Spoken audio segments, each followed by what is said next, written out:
I want to thank the folks that are here with us today, Public Safety, PWSA, and also the Mayor's Office and our Chief of Staff, Kevin Acklin, for being able to monitor a situation all weekend long and then be able to take immediate action today.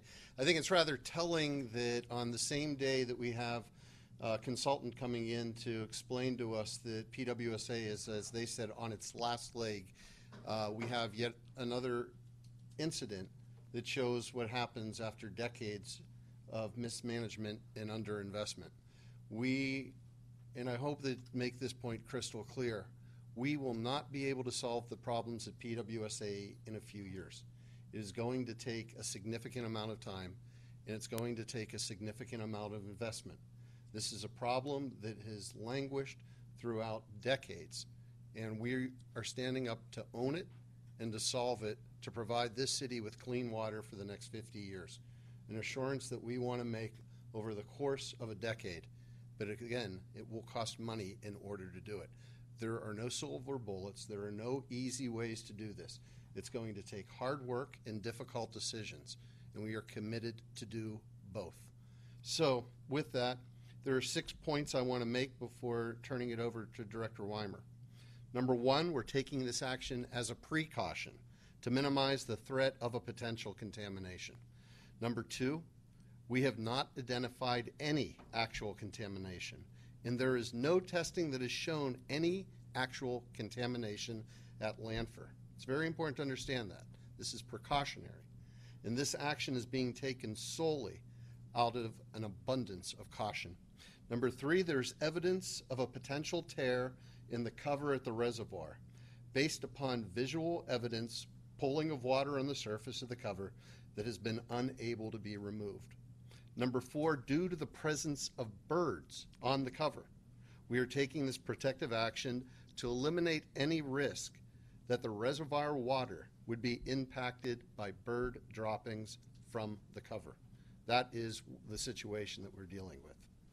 Number five, we were working over the weekend to address the water pooling and conducting monitoring and testing in cooperation with both the Department of Environmental Protection and the Allegheny County Health Department. And number six, the area is limited to the north side, Millville, and Reserve Townships. Director? Thank you. To give you a bit of a perspective, we've got a few slides on the wall, but let me tell you first the history of this process. It's customary for us to take water samples at hundreds of locations every month. And during that process over the last few weeks, we've noticed a trend to find the evidence of a potential. That is to say, when we take a test, that reading isn't actually telling us that there's a problem. It tells us there may be a problem. So in the retesting, we've not found that to be confirmed. But the frequency of them began to concern us. So we started a process of evaluating where we could have these water quality problems originate. Given the fact that our water supply is very, very good and after treatment is excellent, we felt that the issue had to be out somewhere in the distribution system. So we did investigate, and in fact, with the help of the Allegheny County Health Department on this past Friday, we identified that there may be an issue at that reservoir, and we immediately hired a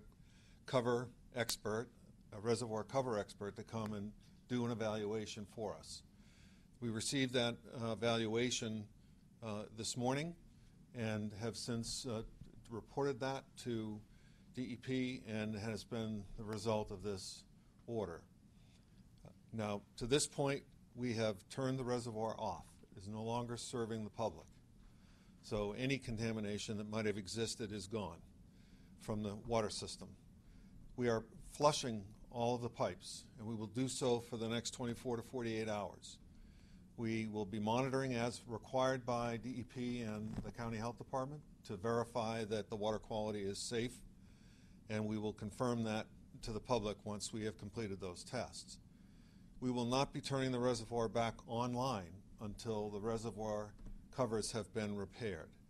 And it appears as though in one case we may need to, one side of the reservoir, we actually may need to replace the entire cover. just because of the quality of the cover after all these years. It has lived over 20 years, and that's pretty much the life expectancy of these types of materials. So we had it programmed as a 2018 project, so we knew we were going to do it. But unfortunately, as was said earlier today, sometimes in the spirit of the moment, these issues crop up. But we're confident we've got it under control and that folks should be very confident in their water quality. Now, as an abundance of caution, we are asking folks to boil their water before they use it for drinking. And if you have a potentially a lead service line, we want you to run that water for a minute or two to flush the line before you boil it. So at this point, again, we're at the juncture of a number of tests that have been found, a coliform organism, which is a precursor or a substitute for actual contamination. It itself is not harmful to us. Our retesting has not shown any problems, and the state has in fact been along this process with us in every round. The fact that we found this preponderance of problems and we identified that the reservoir cover was a problem made us take the actions, and ultimately for the state to take its action today. Now, if I can turn your attention to the sites, these green dots are the sites at which we have seen a total coliform identification. You'll find that we've had over several days these tests, and the follow-up tests in each case would be multiple sites around that same location, and they have come back without a problem. So it's hard to know whether or not this is an artifact of testing, or whether it's in fact some condition that we should have been aware of. Next slide. This is just a picture of the reservoir. You can get it off Google if anybody wants to, at their house, Google it. You can go on a Google map, and it's in Shaler. This is another picture of the reservoir from ground level. More detailed picture showing you the nature of this system, which includes pumping systems to make sure that any water that accumulates is removed. And that's it. So I think, Director, you wanted to say a few words about water? When we became aware of the situation this afternoon, I requested the Allegheny County Emergency Services to go back at least till last Thursday. And it should be reassuring to the public that there has not been any upspike or any increased calls for services having to do with any type of symptoms that would be related to this type of contamination. Unfortunately, we've been through this before several times, so we are preparing to bring water, drinkable water, into the Pittsburgh area tomorrow. I will turn it over to Chief Jones, who will explain to you what the plan is. It will not only be for the city of Pittsburgh, but for the residents of Millville and Reserve Township. Chief Jones. Thank you. Good evening, everyone. As it stands right now, it is important for us to reiterate that the number one thing that our customers can do is boil their water. Now, for those who cannot boil the water, we will have water stations set up throughout the north side to assist you to provide potable water. These stations will probably not be online before 10 a.m. tomorrow morning. We're getting our resources together, and we'll have these water stations set up. For those who cannot make it to one of the designated water station areas, you need to dial the mayor's 311 line, provide the information, and we will get to deliver water to you at that time. But it's important for us to remember we cannot provide this water to everyone. It's limited supply. We have a disaster going on in Texas right now, which is a draw on a lot of resources. So it's up to us to stand up and boil our water and to follow those directions. But we will have potable water for you. Thank you.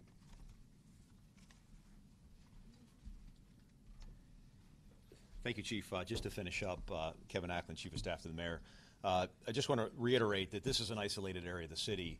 We're just talking about the north side, Millville, and Reserve Township, again, limited to the exposure of where the water's coming out of the Lanford Reservoir. This came together about 4 o'clock this afternoon. Again, we were working over the weekend. We had, believe we had addressed some of the concerns by DEP. So I want to commend the leadership here with public safety. In a matter of hours, we were all together working seamlessly to make sure that the residents of the city, first and foremost, weren't exposed to any contaminants, which, again, there is no evidence of any contamination. This is being done out of abundance of caution, but also to make sure that the schools, had water for tomorrow. So I just want to commend the chief, the public safety director, and the leadership at PWSA for really swinging into action in a matter of hours to address the situation. In some respects, we had the same situation over the winter, a very different scenario where we were dealing with water pressure, where if there was going to be a fire, we wouldn't have significant water pressure. So we're in a much better situation than we were in the past in that we're dealing with an isolated area of the city that's under a boil order. So we have been in conversations with the governor's office. They've been very supportive of our efforts, and also with the senior leadership at DEP, so we can address the situation and hopefully have the reservoir, the order lifted hopefully very soon. So with that, I'd like to open up for any questions, and happy to answer any questions that anybody might have. If this was precautionary and you knew about it Friday, why not tell everybody Friday and let schools go to school today? People live all weekend not knowing that this precautionary measure was going to come into place today. Sure. Director, do you want to? These water quality tests are taken routinely, every day. We get, if you will, hits every now and again, and as is the practice under federal and state law, we follow up with check samples. And we did find some samples, as I mentioned, last week.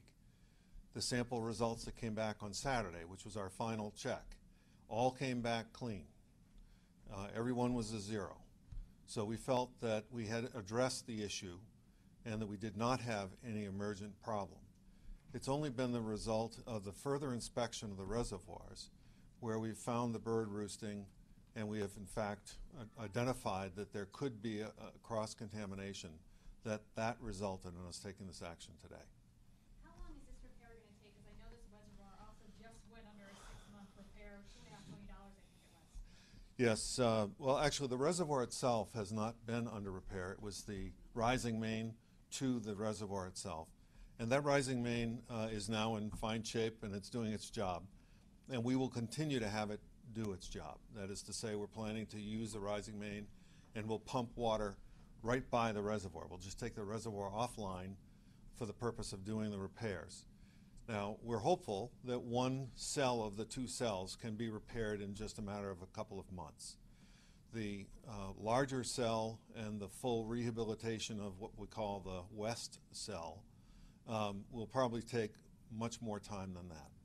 And it'll really depend upon how quickly we can get mobilized. We'd like to do some kind of a bid rather than just awarding it directly. So if we have the east side of the reservoir working, we can make our way through for any extended period of time. How long do you anticipate this advisory being in place? Well, our hope is that since the reservoir is offline this moment, was offline before 8 o'clock tonight, and we received the notice from DEP around 4:30 this afternoon. We anticipate that it's probably going to take at least 24 to 48 hours before we'll get the nod from DEP that we've satisfied them with additional water quality testing. Their principal concern is to make sure that the chlorination levels throughout the system are consistent, which has been another issue for us over the past months. I have to go back to my first question. Sure. I have to understand that people living in these communities, I know our station is one of them, we would have probably liked to have known that there was at least some concern over our water. So I know when we sat in this room the last time and had one of these press conferences, it was the same thing. You knew about it and it was 3 days later before the advisory was issued. So tell people what you want them to know about why this advisory wasn't issued right away, even though it's precautionary, even though you had that 0 number. We didn't have any evidence of any water quality problems at that time. Should they And not it, have known, though, that their water was being tested and that there might be that chance of an issue? well, if that were the case, then they should be looking at the test results every day, because we do get results like this, incidental, almost 3 or 4 times a month. That requires us to go and make these checks. So from our point of view, it is a routine matter. These tests are not infallible. The sampling methods are not infallible. So when you do run into a test, you immediately go back and check and verify whether it in fact was real. The fact that we got all zeros on Saturday said to us, okay, we're good. The fact that we found, and over the weekend, we had hired a consultant to come in from California, flew in and was here working Sunday to help us determine whether or not we in fact had a problem. And it was his determination, based upon not being able to look at the cover itself, but look at the evidence around the reservoir, that caused this abundance of caution. Is the main problem the geese and the birds that are around there? Is that your main concern right now? And if that is the fact, if that is the case, why isn't that closed in, and why haven't you? I mean, you said it's been there for 20 years. These covers were put in at the behest of EPA and the Clean Water Act. They determined back in the 80s that all reservoirs should be covered. For the most part, most reservoirs in big cities were not covered because they were big, open, if you want to call them, reservoirs like we would see at Highland 1. And the issue has been, over time, these have been covered. The two that we're talking about, the 2 cells we're talking about today, were done around 1995 or so. And the problem is that we can't protect it from birds or from other animals. We can cover the reservoir and try to separate them from it, which is the purpose of these covers, which have shown in every case to be durable enough not to let animals get into the water. That doesn't mean to say that as they degrade over time, they get to a point where they can in fact cause perforations or other problems with these covers.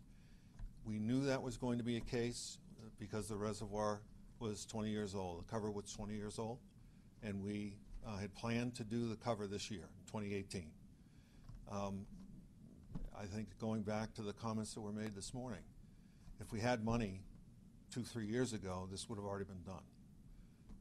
And I'm not saying that I necessarily would have done it, but it's one of the critical parts of our water system. It's a key component of our water system, so you want to make sure you do it first. Okay? Yeah, and I guess for the residents that live around, you're saying Millvale, Reserve Township, those are the parts that are going to be more affected more than Troy Hill, or? If you look at this map and you look at the map in the blue shading, that includes Millvale, because we now are the proud owners of the Millvale system. Reserve is just a client. So we deliver water to Reserve, and then they distribute it to their own customers. Because we supply them, it is up to us to inform them that we're instituting this boil water advisory. And the point is that the area served by that reservoir is in fact bound by that blue area. Any other questions? What is the material that the covers are made of? I'm going to need some water here in a minute. Well, we can take it out of the tap. It's fine here. No, the issue is that it's HDPE in some cases, and we use other materials dependent upon its cost. Manufacturing costs being what they are, we often look and offer the contractors the option of bringing another material in. But these would have been made of HDPE, which is a high-density polyethylene. Do you know what the cost to repair this cover will be? I actually asked the staff to give me a number this afternoon, and we were unable to get to that because of the other things we were doing. We will have an answer tomorrow because I need to present it to the board so that they have some sense of what the costs are going to be. But as I said, the first phase of this is going to be to repair the east cell and then replace the entire liner and cover for the west cell. So the boil alert goes into effect as of immediately, Yes. and when will that end? As soon as we get DEP to approve the levels of chlorine and the fact that we continue to get 0 readings on our coliform samples. This is impacting 18,000 residences, is that?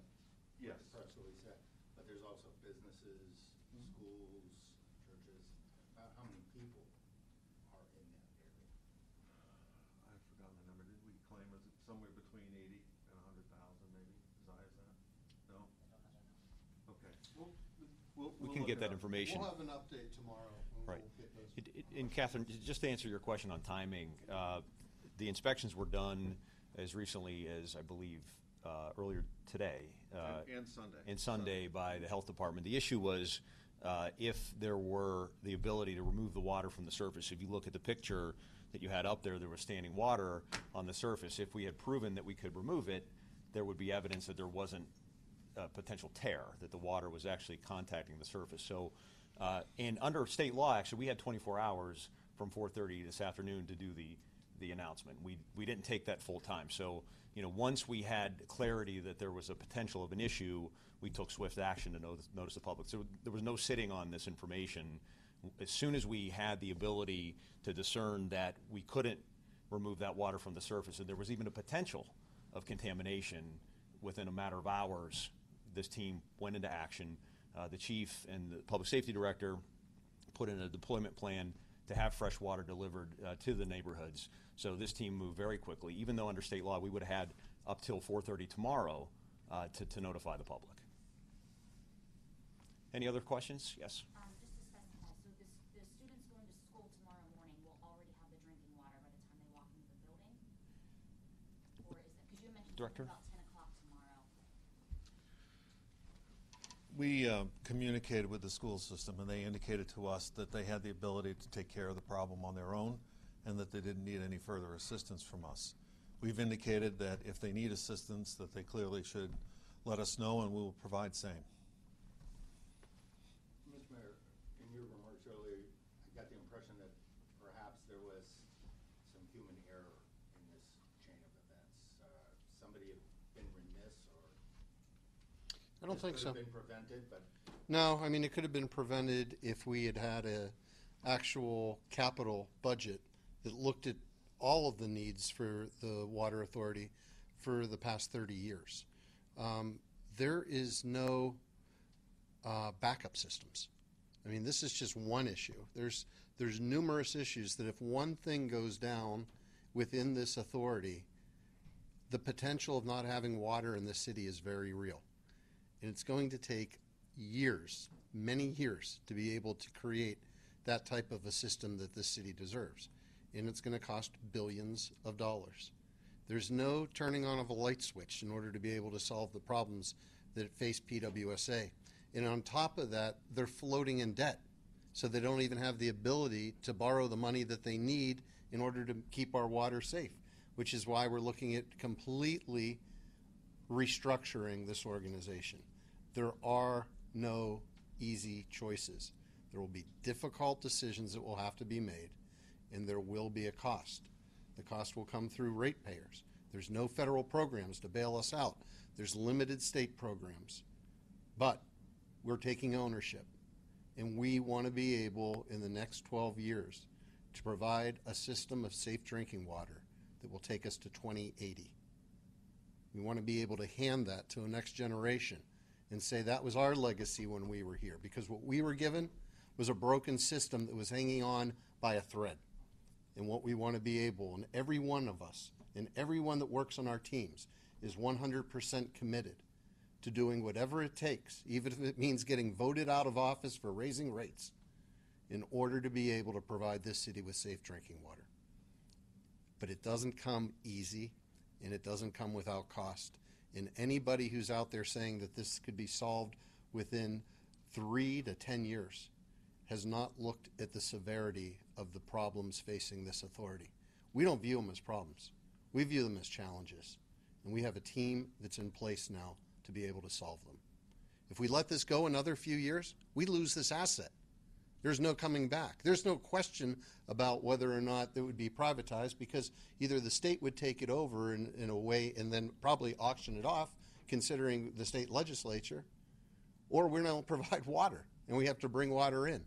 So we don't really have an option of being able to push it down a few years later, and we don't want to. We have talent that this city has not had in the past to be able to solve this, and we're committed to doing it. It's one of the major issues facing the future of this city, because you can't build economic development in a city that can't provide clean water.